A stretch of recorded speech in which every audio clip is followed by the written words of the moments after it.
Hello ladies and gentlemen, once again Jeremy Smith, Photog Day the Great. Here lately I've been getting a lot of questions about the Nikon D5100 versus the Nikon D3200. A lot of people are a little bit confused about which one's actually better. Both of the cameras are very similar. The 3200 has got a lot of newer features. So I decided I'd go into a little bit of detail about some of the differences. I've got both cameras here, and we're going to go over both of them. I almost need more hands. We're going to go over both of them side by side and kind of see how they both compare to each other.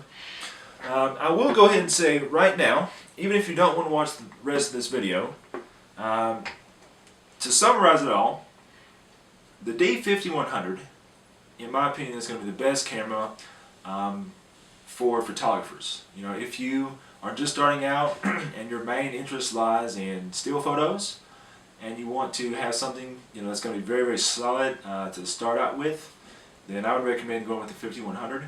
Having the swiveling screen on it is nice as well.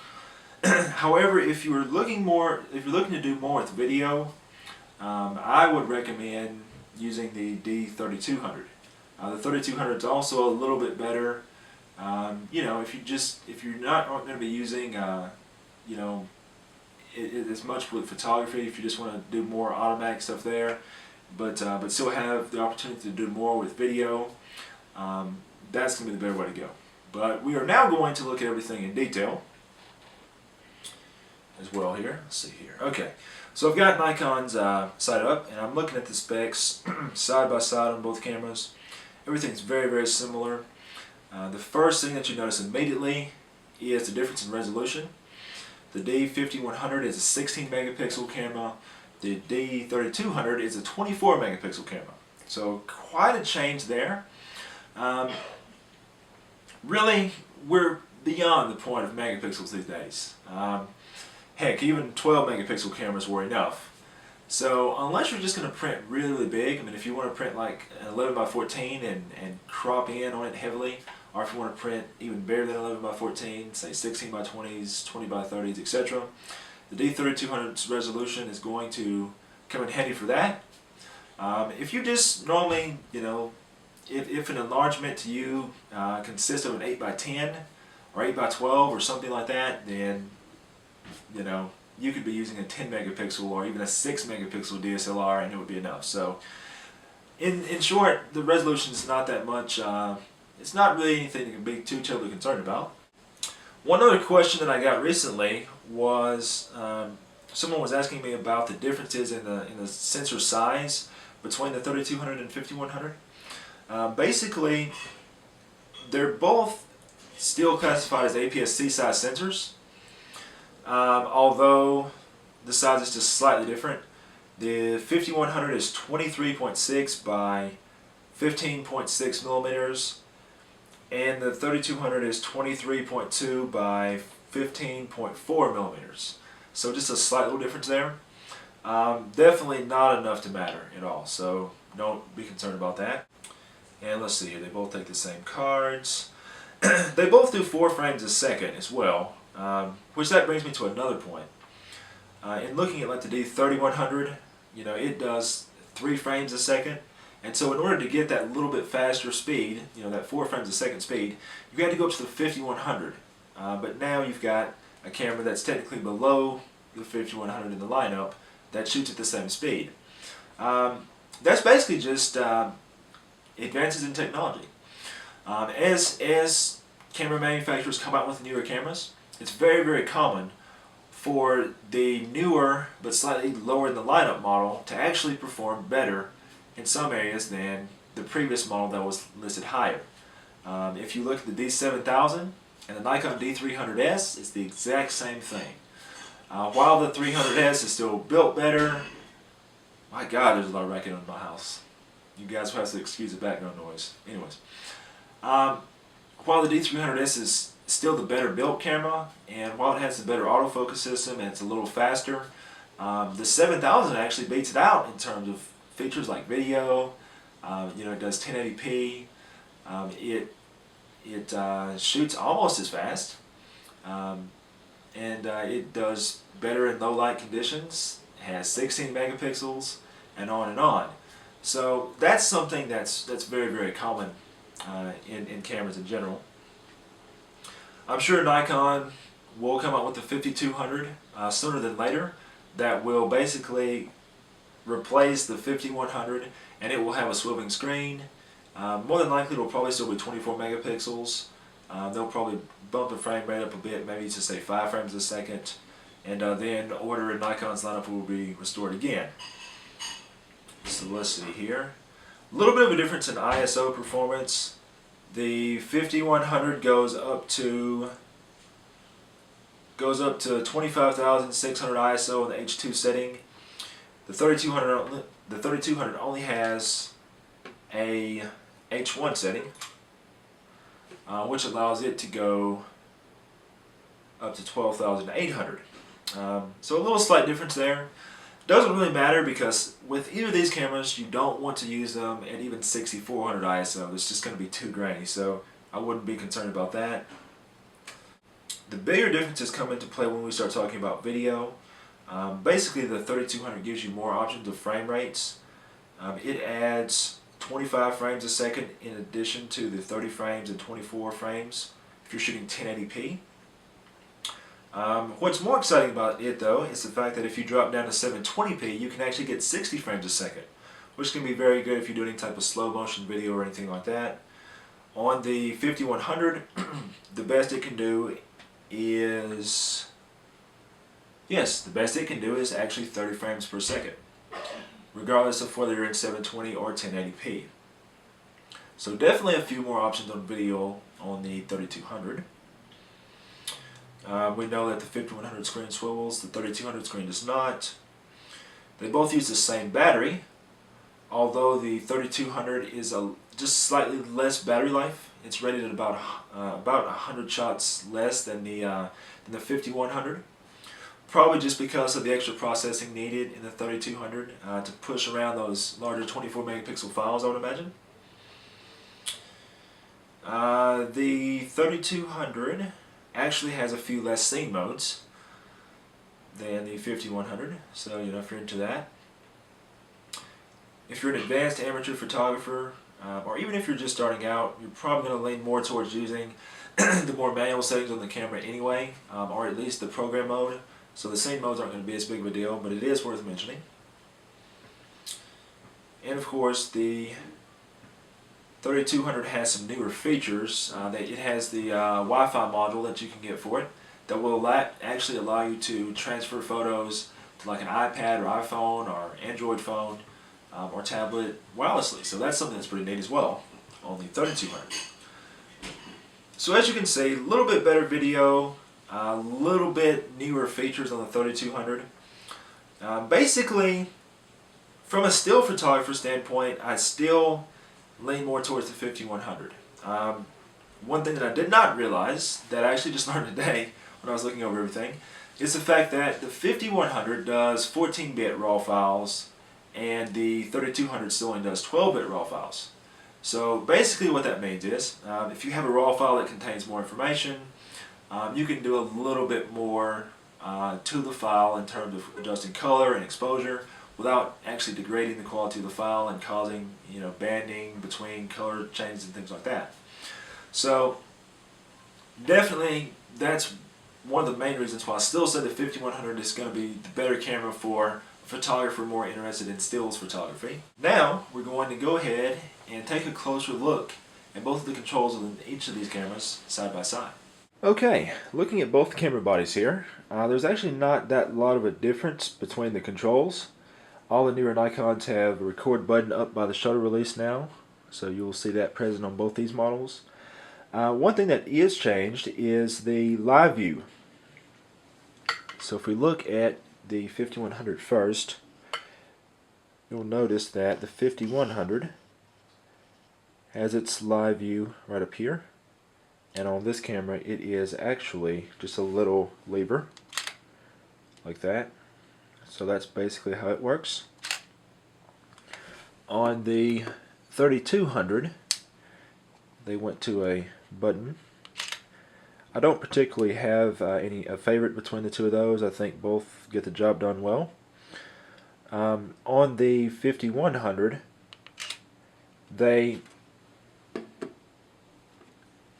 took away the little drive mode adjustment that's present on the 3100, and they put the live in its place. So on it, you actually have to go into your menu. Let's see, on this one, press this. You go into your menu to actually be able to change between your drive modes. There we go. So on this, you have your drive modes right there. I much prefer the control setup on the 3200. On the 3200, you have a shortcut button there. So you just press that and you go straight to it. So it's much easier to use in that area. So I do like that. Just a nice little, small little fine-tune difference between the control layout on both of these. Looking at the connections, microphone, AV out, and USB, which is combined into one port on the 3200. And then you have your mini HDMI, followed by your remote jack, which is very nice. Nikon has finally started putting remote jacks on their entry-level cameras, which is nice. The 3200, like the 5100, has an infrared sensor for a wireless remote on the front, and also it has one on the rear as well.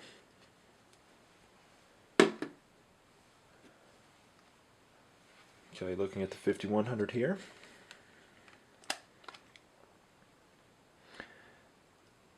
The ports are arranged a little bit differently, but pretty much the same thing.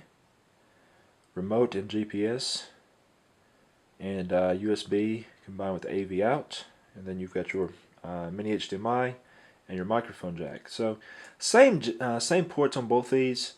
It is worth mentioning, of course, that on the 3200, its USB port actually allows for Nikon's new wireless transmitter. So if you want to connect your your camera to a Wi-Fi device like an iPhone or iPad or an Android phone or tablet, you have the option to do so. And I mentioned that earlier, so it plugs in just in your USB port right there.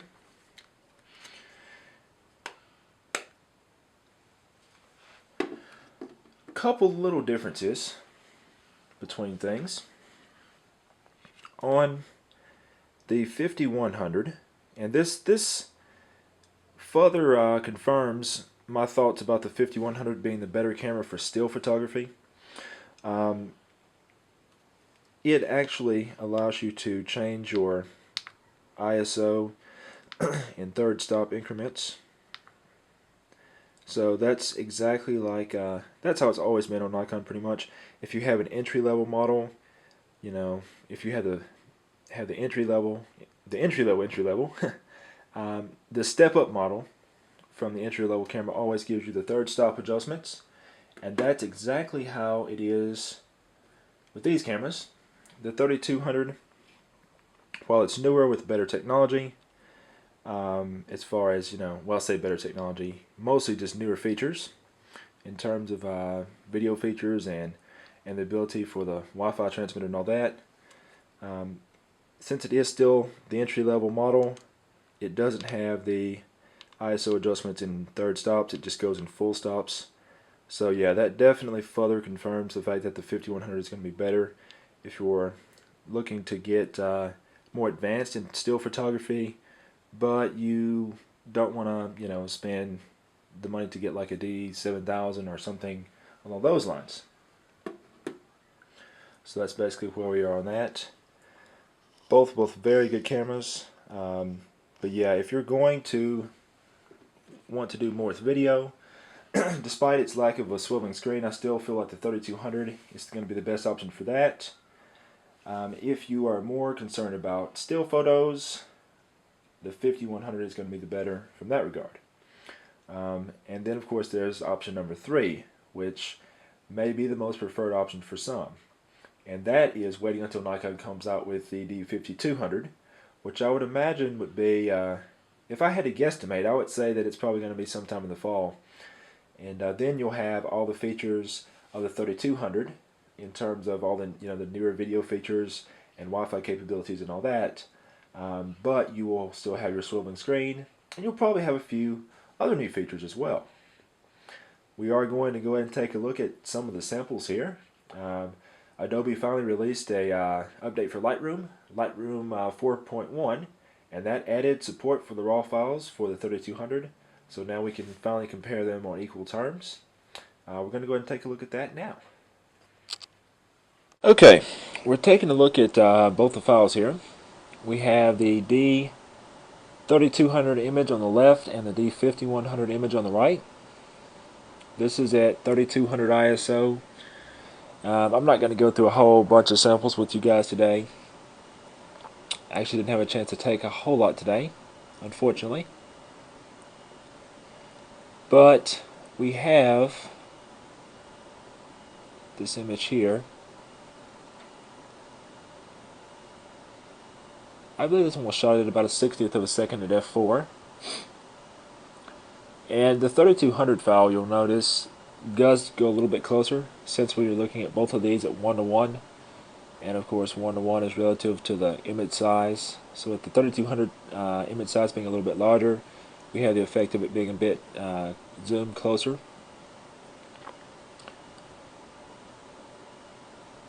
No additional noise reduction has been applied to these RAW files, but you can see they're actually,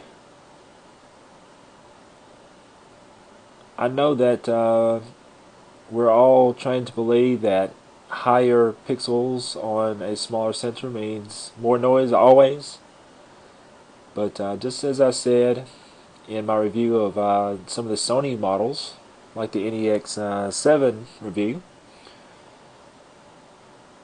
keep in mind that sensor development has come a long way. So as you can see here, now let's go into some of these deeper shadows here. I tried to keep the exposure as close between these images as I could. I don't really think that there's any I mean, there is a little bit more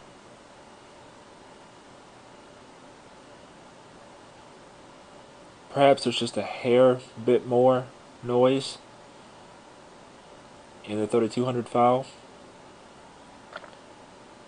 but I don't think that it's really anything to be concerned about. So there we have it. As I said earlier, ultimate conclusion on the 3200 versus 5100 is, if you know that you're going to do more with video, I would certainly lean more towards the 3200.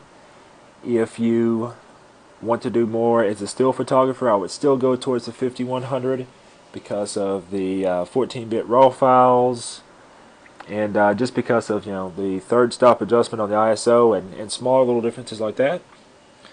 So that's basically where I would lean towards the 5100. If you want to have the best of both worlds, if you want the great video and you want a swiveling screen and third stop ISO adjustment and things like that, I say if you don't need a DSLR right now, just wait a little bit. I feel like we're going to be seeing a Nikon D5200 very soon, and it will have all the newer toys of the 3200, and it will still retain the swiveling screen of the 5100, and it may even add a few new features. So if you are in the market for a new DSLR and you can wait a bit and you kind of want both of those features in one camera, I say just hold off a bit, and when the 5200 comes out, it will be the perfect camera for you. If you have any questions, just write me in the comments below. Until next time, this is Jeremy Smith, Photog J the Great, signing off.